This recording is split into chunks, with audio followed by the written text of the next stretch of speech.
Hey, this is Raul with Bass Musician Magazine, and we are here in what is becoming an overcast day at Ridgfield, Washington, and we're here to interview Hal Selzer. Yes. Playing with Joan Jett and the Blackhearts here at the amphitheater tonight. So Hal, this interview is an interview of discovery for me because I know absolutely nothing about you. So you got to tell me about yourself. Where are you from? And I'm from New Jersey. The Blackhearts are based in New York, but I grew up at the Jersey Shore in that whole scene, and I used to play like every Wednesday night at the Stone Pony, the famous club where Bruce was, and he used to jump up and play with us, and I do a lot of charity events there with John Bon Jovi and Bruce Springsteen. And I've been a Juke, Southside Johnny and the Jukes, which is a really fun band to play with. For years I've played with Gary U.S. Bonds, who's another great, I don't know if you know, he's an oldies guy. Rings a bell, but yeah, you would know some of his songs from the early 60s. Because of the gray hair. So I came out of that whole Jersey Shore scene, and actually a couple of years ago, Little Steven from Springsteen's band, Little Steven was putting together the house bands for a benefit show at the Hammerstein Ballroom in New York. Every year they honor a different artist, so they were honoring Joan Jett. So he put me in the house bands, and it had all different singers singing Joan Jett songs like Alice Cooper and Billie Joe Armstrong and Tommy James. Just great, thrilled to be on it. And after the show, Joan came over and hugged me and said, "You're a kick-ass bass player." And then the drummer in the show was Tommy Price, Joan's drummer since the 80s. And he said, "You know what? We have a big year coming up, and if you'd be interested, give your info to our road manager because I love the way you feel when you play." Because I'm a real, more like a groove kind of guy than a shredder. Well, and you need to get the drummer on your side. That seems to be, and I've been approached at times, it's been the drummer that says, I really like the way we sound together because, we're working off of each other. Exactly. And that is the most important thing for them. Right, it's all about the groove, especially in a real rock and roll band like the Blackhearts. And Tommy just said, "Man, it feels so good. You just locked into my groove," which is what I grew up doing, and so here I am. Very cool. And so I joined the band actually, and then the first thing we did was we went on tour with The Who, and we played at the Rock and Roll Hall of Fame for Joan's induction. Oh, very cool. So everybody's like, "Boy, did you join the band at a good time." Certainly. And it's been a real blast. The guys in the band are great, and great to play with. Joan's a sweetheart, so great to work with. Very cool. And just really having the time of my life. It's a great thing. I was chatting with somebody and we were talking about touring in general, and he said, he was going, it's not as glamorous as a lot of people seem to think. And he says, and a lot of it is hard work and time spent waiting in traffic or just kind of bogged down a little. But it's you get re-energized when they take stage.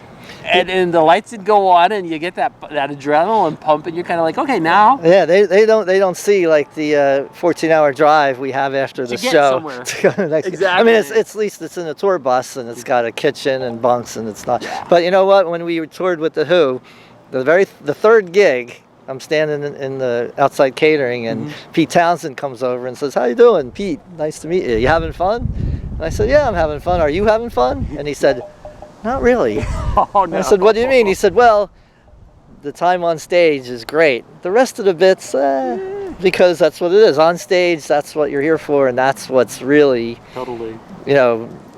gets you off.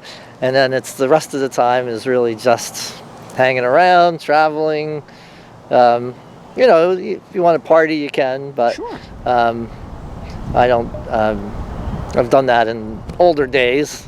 And now you're pacing yourself. Kind of like an Olympic marathon runner, just not trying to use all your energy up front. That's right. And you've mentioned this. I know that most bassists are kind of in a consistent perpetual motion, almost kind of like sharks, in that you've got touring going on, but sometimes thinking of projects or what can I do? What's next or That's true. I'm lucky, and I picked the right instrument because I get a lot of calls, so there seems to be a need for good bass players. But before I was doing this, besides playing with Gary West Bonds, and I've been in the house band for a lot of oldies shows, so I've gotten to play with like Benny King and the Drifters and the Tokens and Spencer Davis and Mitch Ryder, like a lot of great artists, Mitch Ryder. But before this, I was doing playing a lot in the Broadway show Rock of Ages on Broadway, which was a big thrill. Actually, the main bass player was another great guy from Soul Asylum, Winston Roy. But when he was out on tour, I would fill in, so I was doing Broadway stuff. So I've always managed to keep really busy. Nice. You know? Well, and there's even I've done a couple of reviews on books on how to be a successful bassist in New York, because it's got its whole niche. And one of the key things is, talk to whoever's playing bass at the show and let them know you're available to sub at any moment, because you never know when that's going to turn into a more prolonged gig, because they go out or they go on tour, they do get something else going on. That's right. And you've got your foot in the door and you've kind of proven. And of course, among the multiple things that the book pointed out was some simple things like show up on time, have working equipment. You know what? I always tell young people who are asking advice, I say, it's not that hard.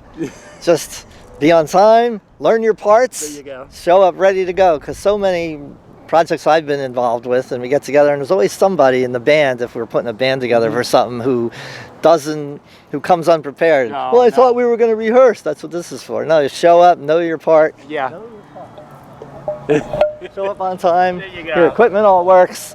And you're halfway there. Gotcha. Just doing that. Now you mentioned equipment. Let's talk. What are you playing? What's going on with your gear? I'm a Fender guy. Okay. I'm using Fender P basses on this tour. I have other Fenders at home, but pretty much all Fenders. Gotcha. I have a Brubaker bass, which is really cool. Do you know of Brubaker?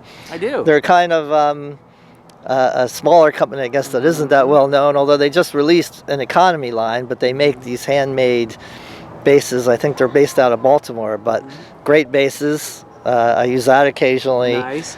We had the opportunity. One of our writers, Killian Duarte, was playing on a Brubaker at the last NAMM show. Oh, no kidding. That they had outfitted with Sims pickups. Now, the interesting thing about Sims pickups is that they've got built-in electronics, so you can be P bass, you can be jazz bass, you can switch it up. Kind of like the Line 6. Exactly, but it's color-coded, so you've got kind of like a stoplight. Depending what color the little light is on, you're on P. And so the idea is that, like, instead of showing up at a studio with 6 basses, you've got all the variety built into one. But it was housed on this Brubaker bass, and he was just tearing it up. That's cool. So it was That's really, cool. really sweet. The other night, Tom Peterson from Cheap Trick, who's on tour with us, we talk bass a lot. Of course. And actually, I used one of his basses for a song. One of the Gretches? Yeah, and nice. his basses are 12 strings, but there's a 4-string model that's going to be coming out of that bass. Very cool. So I borrowed the 4-string and I used that on a song, and great bass, really felt great, sounded killer.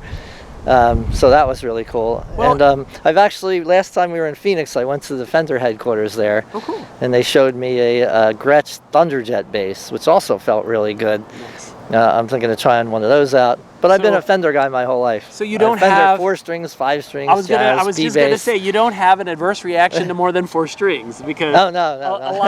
a lot of folks. One of my kind of ongoing jokes is like, it's like when the mailman shows up at your house that your dog starts barking. A lot of bassists, when they see more than 4 strings, start howling because they're like, how could that be? Jocko only needed 4. I'll alienate people by saying this, but it's like, it's a choice, play what you enjoy. Also, depending on what the gig calls for. Exactly. Like playing, being a Blackheart, it's real straightforward rock and roll. Sure. So there's not really a need that much, although I do have a D-tuner that I use on some songs. Gotcha. But other gigs, or maybe more jazzy or progressive stuff, I bring the 5-string. Gotcha. And then some guys I play with they think you only need 2 strings, you know. So, and they don't think you should play above the 12th fret. You know, that's not what a bass player does. You know? live everywhere on the fretboard. Well, and we were talking with Ross Valerie from Journey, and he's playing on a Jackson, but he tunes it BEAD. BEAD. So it's like a. So it's like a 5. He's got the low force. Yeah. Oh, that's funny. But it's a practical thing because he says I've got small hands, and this is what works for me. So it's just a question of physically, I reach better when I'm working, you know, like this. So Bill Wyman, we used to use the short scale basses because he said I have small fingers, I can't. You use what works for you. Yeah. You know, absolutely. Well, again, we appreciate Hal taking time out of this busy tour. We're glad that we've got great weather for you guys while you're here. This tour, Heart, Cheap Trick, Joan Jett and the Blackhearts, keeping going for a while, of course. Yeah, you're gonna break up a little bit and have some other things. So if you in between, Joan we do our own shows. See Joan when you see that coming to town near you. Yeah. Go and yell Hal's name, and he'll know that you saw the interview here on Bass Musician Magazine.